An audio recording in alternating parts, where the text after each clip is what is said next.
Good morning class. Today we are going to solve the multiple choice question of chapter 5, that is periodic classification of element. Students, here you can see the multiple choice questions are given here. So in this type of question you can also say them as objective type question. 4 options will be there and you have to select only one. Okay. So very first is, which of the following is not a Doberener triad? So students, you have to tell that which of the following is not a Doberener triad. So for this, answer will be this one, that is helium, neon and argon. Students, actually up to that time noble gases were not known, so you can easily select this option. Okay. Now students, question second is, according to the Newland law of octave, carbon should resemble in its properties with. तो students, अगर हम law of Octave को ध्यान देते हैं तो carbon की property जिससे मिलनी चाहिए थी वो था silicon. Okay, so this will be right option c. Now students, third question is, the first meaningful attempt to classify element was made by. अगर आपसे कोई ये पूछता है कि पहला मीनिंगफुल जो अटेम्प्ट था वो किसने किया था, so always it will be Mendeleev. Okay, so for 3 answer will be D. Fourth is question, in the modern periodic table the element are arranged in order of. तो हमने आपको कई बार बताया कि अगर आपसे कोई भी मॉडर्न पीरियोडिक टेबल की बात करता है तो मॉडर्न पीरियोडिक टेबल में जो भी एलिमेंट्स हैं वो किस में अरेंज हैं, इन इंक्रीजिंग एटॉमिक नंबर के बेस पे. ठीक है, किस बेस पे है, इंक्रीजिंग एटॉमिक नंबर के बेस पे. अगर आपसे पूछता है कि मेंडलीव पीरियोडिक टेबल में कैसे थे, तब वो क्या थे, इंक्रीजिंग एटॉमिक मास के बेस पे. Okay, now students, fifth is, so यहाँ सी ऑप्शन सही होगा. Fifth is, the 10th element in the periodic table resembles with the. बोल रहा है कि जो 10th एलिमेंट है पीरियोडिक टेबल में वो किसके साथ रिजेंबल करेगा. तो ये आप इजीली एनालाइज कर सकते हैं स्टूडेंट्स. अगर आप बात करिए कि 10th की, तो यहाँ तो ऑप्शंस में आपको दिया है उसके प्रीवियस वालों को. तो आप जानते हैं स्टूडेंट्स कि अगर हम बात करें 18 पीरियड है और हमारा जो फर्स्ट और सेकंड पीरियड है, फर्स्ट सेकंड में कितने एलिमेंट्स हैं, 8 है. तो आप या तो डायरेक्ट नंबरिंग लिख लीजिए 1 2 3 4 5 6 7 8. यहाँ पे बेसिकली आप ये कौन कौन से ग्रुप है, 13 14 15 16 17 और 18. ठीक है, बीच में आपके एलिमेंट नहीं, क्योंकि जो डी ब्लॉक होता है वो 3D सीरीज़, जिसको हम 3D सीरीज़ कहते हैं, वहाँ से स्टार्टिंग होती है. तो आप यहाँ पे देख पा रहे हैं आपके ये एलिमेंट है 8 तक है. ठीक है, 9 यहाँ आ जाएगा, 10 यहाँ आ जाएगा. तो 10 के करस्पॉन्डिंग्स में आपको क्या दिख रहा है, 2. तो जो सेकेंड एलिमेंट होगा स्टूडेंट्स, यहाँ आप कर सकते हैं, जो सेकंड एलिमेंट होगा वो जो है रिजेंबल करेगा 10th एलिमेंट से. ठीक है, नाउ स्टूडेंट्स, और अगर आप ऐसे भी कर सकते थे कि सेकंड है तो आप इसमें से -8 कर दीजिए, तो क्या हो जाएगा 2. नेक्स्ट के लिए आप इसको क्या कर सकते हैं, +8. नेक्स्ट एलिमेंट अगर पूछता तो क्या हो जाता, 18. ठीक है, now students, question number 6 is, which of the following set of element belong the same period. इसमें से किस सेट ऑफ एलिमेंट जो है सेम पीरियड में बिलोंग करते हैं. तो स्टूडेंट्स, अगर आप इसको बिल्कुल अच्छे से प्रैक्टिस किए रहेंगे तो आप जानते रहेंगे. लेकिन जब हमने मेंडलीव का भी पीरियोडिक टेबल बताया और कई चीज़ें आपको बताई थी, तो बताया था मेंडलीव के जो क्लासिफिकेशन था उसमें इन्होंने 3-3 सेट में ऐसा ग्रुप था जिसमें आपके सीधे 3 एलिमेंट्स को रख दिया था. ठीक है, तो इसमें जो आपका आता है वो आता है कॉपर, निकल और जिंक. अगर आप डी ब्लॉक को देखेंगे स्टूडेंट्स तो आप वहाँ से भी समझ सकते हैं कि कॉपर, निकल और जिंक जो है वो सीधे सीधे आ रहे हैं. ठीक है, जबकि लिथियम, सोडियम, पोटेशियम की अगर आप बात करते हैं तो लिथियम, सोडियम, पोटेशियम ये कहाँ आ रहा है, ये वर्टिकल कॉलम में आ रहे हैं, एक ग्रुप में आ रहा है. और यहाँ पे क्वेश्चन क्या पूछा है, पीरियड में. ठीक है, तो पीरियड में आप इसको ऐसे ही करेंगे क्योंकि तीनों को आपको उस पीरियड में रखना है. ये सीधे कैंसिल आउट हो गया. फिर नेक्स्ट है लिथियम, मैग्नीशियम, कैल्शियम. अब स्टूडेंट्स, आप जब करते हैं तो आप देखते हैं कि बेरिलियम, मैग्नीशियम, कैल्शियम आते हैं. ठीक है, जबकि यहाँ पे लिथियम लिख दिया है तो ये भी ऑप्शन गलत है. फिर स्टूडेंट्स आपका आता है डी ऑप्शन, जिसमें है आपका ऑक्सीजन, सल्फ़र, और सल्फ़र के बाद आता है सेलेनियम, तो ये भी गलत है। और वैसे भी ये सारी सीक्वेंसिंग ग्रुप को बता रही हैं, तो यहाँ पे जो हमारा राइट आंसर हो जाएगा वो क्या हो जाएगा students? The right answer will be here, that is copper, nickel and zinc. Now students, if the electronic configuration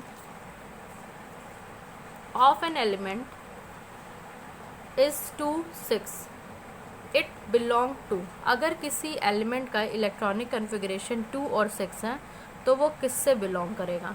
तो स्टूडेंट सीधे सी बात है कि अगर इलेक्ट्रॉनिक कन्फिगरेशन 6 है, या हम सीधे ये कह सकते हैं कि इसकी आउटर मोस्ट या वैलेंस सेल में कितने 6 इलेक्ट्रॉन है, तो ये सीधे किस में बिलोंग करेगा? ग्रुप 16 को, ठीक है। और आप इसका एग्जाम्पल्स भी अच्छे से जानते हैं।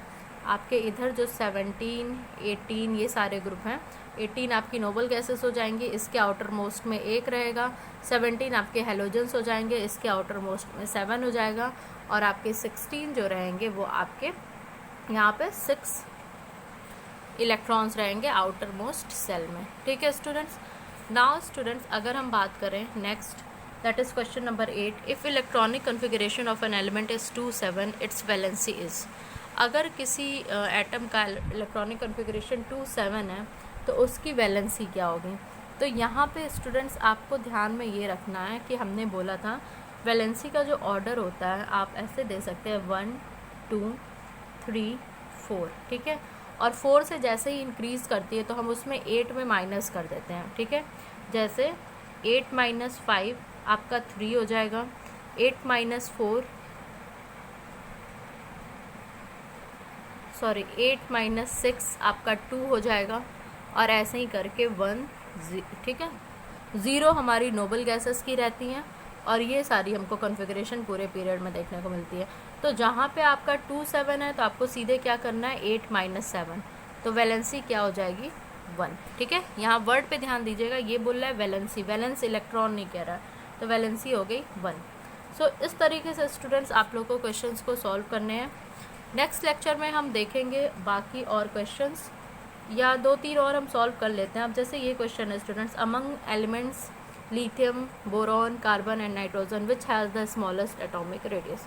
तो आपको सीधे सीधे स्टूडेंट्स ये चीज़ पता है कि जब हम डाउन द ग्रुप जाते हैं तो एटॉमिक साइज़ इंक्रीज़ करती है, जब हम लेफ़्ट टू राइट जाते हैं तो एटॉमिक साइज़ डिक्रीज़ करती है। इधर से इधर क्या हो रही है? डिक्रीज़ कर रही है। यहाँ से यहाँ क्या हो रही है? इंक्रीज़ कर रही है। और ये भी चीज़ आपसे कहा कि 1 to 30 एलिमेंट्स का आप एकदम से तैयार कर लीजिए। तो यहाँ पे स्टूडेंट्स अगर आप देखेंगे तो आपको सबसे छोटा कौन सा दिख रहा है? आप ध्यान दीजिए, जिस भी एलिमेंट की बात कर रहे हैं तो हमें नाइट्रोजन सबसे छोटा दिख रहा है। कैसे स्टूडेंट्स? अगर आप इसको लिख लीजिए, lithium, wait students, beryllium, boron, carbon, nitrogen, ठीक है, यही ऑर्डर है। और हमने बोला कि जब हम लेफ़्ट टू राइट जाते हैं पीरियड में तो एटॉमिक साइज़ जो होती है वो क्या करती है? डिक्रीज़। तो नाइट्रोजन की साइज़ क्या होगी? सबसे छोटी। Now students, 10th question is which of the following statement is not correct. बोल रहा है कि इसमें से कौन सा स्टेटमेंट करेक्ट नहीं है। पहला है metallic character increases on moving down the group, बिल्कुल सही है। अगर आप बोलें डाउन द ग्रुप तो मेटेलिक कैरेक्टर इंक्रीज़ करता है। आप यहीं पे देख लीजिए, अगर हम लिथियम की बात करें, सोडियम की बात करें, सीजियम की बात करें, तो सीजियम का जो मेटेलिक कैरेक्टर है वो सबसे ज़्यादा होगा क्योंकि ये डाउन द ग्रुप आ रहा है, ठीक है। सेकेंड है non metallic character decreases across a period, बिल्कुल गलत है स्टूडेंट्स, क्योंकि जब हम देखते हैं, जब हम एक पीरियड में मूव करते हैं तो इधर जो हमारा राइट साइड है यहाँ पे नॉन मेटेलिक कैरेक्टर सबसे ज़्यादा होता है, ठीक है। अभी हम देखते हैं कि हैलोजेंस बहुत अच्छे नॉन मेटल्स होते हैं, तो सेकंड स्टेटमेंट ही गलत है। तो यहीं पे हमको आंसर मिल गया। Now students, 11th question is Sp2O3 is an, ये न्यूट्रल ऑक्साइड है कि एसिडिक ऑक्साइड है कि बेसिक है कि एम्फोटेरिक है, आपको ये चीज़ बतानी है। तो स्टूडेंट्स यहाँ पे आप सीधे देख सकते हैं कि Sb2O3, ठीक है, ये कैसा हो गया? हमारा एम्फोटेरिक ऑक्साइड हो गया, ठीक है। अब स्टूडेंट्स आप देखते हैं क्वेश्चन नंबर 12 है Na2O, MgO, Al2O3 and SiO2 the most basic oxide. इन सब में से सबसे ज़्यादा बेसिक आपको बताना है। तो आपको सीधे दिख रहा है स्टूडेंट, सबसे ज़्यादा बेसिक कौन सा हो जाएगा? Na2O, ठीक है, ये मोस्ट बेसिक हो जाएगा। अब है स्टूडेंट्स ऐसे ही आपको जनरली क्वेश्चन सॉल्व करने हैं। 13 है which pair of element having atomic number given below has similar properties. तो बोल रहा है कि कौन से पेयर ऑफ एलिमेंट हैं जिनकी सिमिलर प्रॉपर्टीज़ होगी। तो आपको पता है अगर एक ग्रुप में जो एलिमेंट आते हैं उनकी प्रॉपर्टीज सिमिलर होती है, तो आप सीधे इसको कोशिश करिए जो हमने आपको अभी बताया था एडिशन से ही या तो कर लीजिए। तो अगर आप बात करते हैं 12, तो 12 का अगर हम 8 ऐड करते हैं तो 20 ही आता है। ये एक ग्रुप में नहीं आ रहा है, पहला ऑप्शन हमारा सीधे कैंसिल हो जाएगा। ठीक है।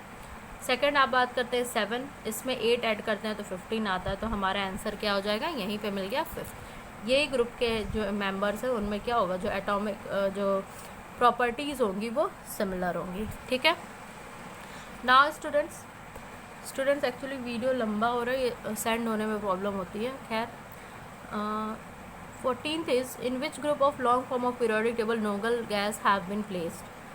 तो किस ग्रुप में रखा गया है, तो कई बार आपको बताया गया है कि नोबल गैसेस को किस में रखें आप। ज़ीरो ग्रुप, यहाँ पे स्टूडेंट्स कंट्राडिक्टरी हो सकता है, ज़ीरो ग्रुप भी है और नोबल गैसेस के लिए भी है। ठीक है।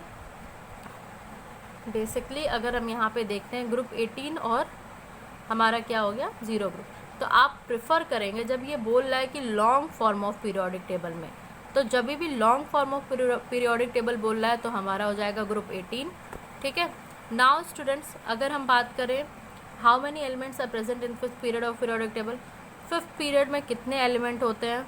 तो स्टूडेंट्स ये चीज़ आपको बिल्कुल अच्छे से बताई गई है कि फर्स्ट में 2 एलिमेंट हैं, सेकेंड में 8 हैं, थर्ड में भी 8 है, फोर्थ में 18 है, फिफ्थ में 18 है। ये पूरा सीक्वेंस है, ये मैजिकल नंबर आपको दिमाग में बैठाना रहेगा। ठीक है। Now students question is atomic radii of an element is usually expressed in. तो आपको बताया गया है कि एटॉमिक रेडियाई की अगर हम बात करते हैं तो वो हमेशा किस में होता है, पिकोमीटर। ठीक है। Student 17th is oxide of which of the following element is amphoteric in nature. अभी आपने देखा था स्टूडेंट्स ये क्वेश्चन आप अभी जस्ट देखे थे कि एम्फोटेरिक नेचर में कौन सा है। ठीक है।